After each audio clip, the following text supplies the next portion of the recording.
My name is Dafna Michaelson, and I believe that the one thing that makes me an amazing leader is that I'm an open book. And whatever it is that I'm experiencing, I'm happy to share with you and learn together how to do it better. To me, when you are authentic, you are leading, because who is going to be connected to you because of what it is that you're going through and what it is that you're experiencing. So I love to read books about leadership. I love to take leadership classes. And I love to explore and understand how leadership works and why it works, and when it fails, why did it fail? It's always been something that I've been very interested in. And when I say always, I mean since I'm 14 years old. And at that point in my life, when I was 14 years old, I had a very pivotal experience. My parents were great hosts in the community. People were always coming to our house on Saturday afternoon for lunch.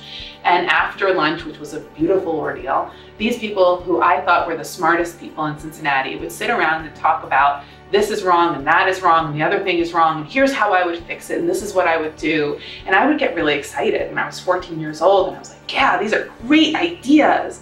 And then Monday morning rolled around and everybody went to work and nobody solved a problem. And I got angry. You know, 14 is angst. I now have a 14-year-old daughter and I look at her, and this morning she was doing this to me when I left the house. Like, you know, she was busy. She was like, Mommy, I know what 14 looks like now. So it's interesting to reflect back. But there I was at 14 years old and I was frustrated with my parents. And I made a promise to myself that I was never going to complain about a problem unless I was willing to work on the solution. That's leadership. We don't complain about problems, we build solutions. And so from 14 years old, I made that promise to myself, not with the vise of this is leadership, but with this is my role, this is my job, this is my duty. If I want the world to be a certain way, it's up to me to create it. But ultimately, this guy that I was dating wanted to buy a lottery ticket, so he made me play the what would you do if you won the lottery game. And when he asks me if I would travel, I said, you better believe I'm going to travel, and I'm going to go to all 50 states and I'm going to meet with every governor to ask them what they're doing to engage their citizens in solving community problems. Just like that. I hadn't really thought about that before. It wasn't the correct answer because he's just looking at me expecting me to say something like Fiji, right? We're going to go to Fiji. But that's not what I said.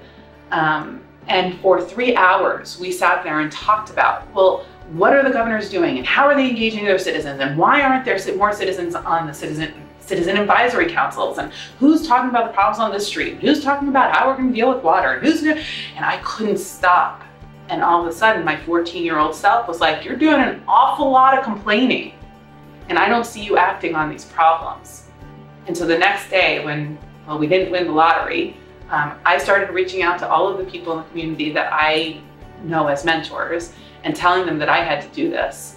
And through a longer process came to the point of it's not about the governors. It's about the ordinary people solving problems in their communities. In order to be successful, I not only have to solve the problem I'm facing, I have to also solve the problem you're facing. And I have to build my own business and I have to support your business. And then together we build the community center. That's when I took leadership, by showing the community that they were all the leaders from within.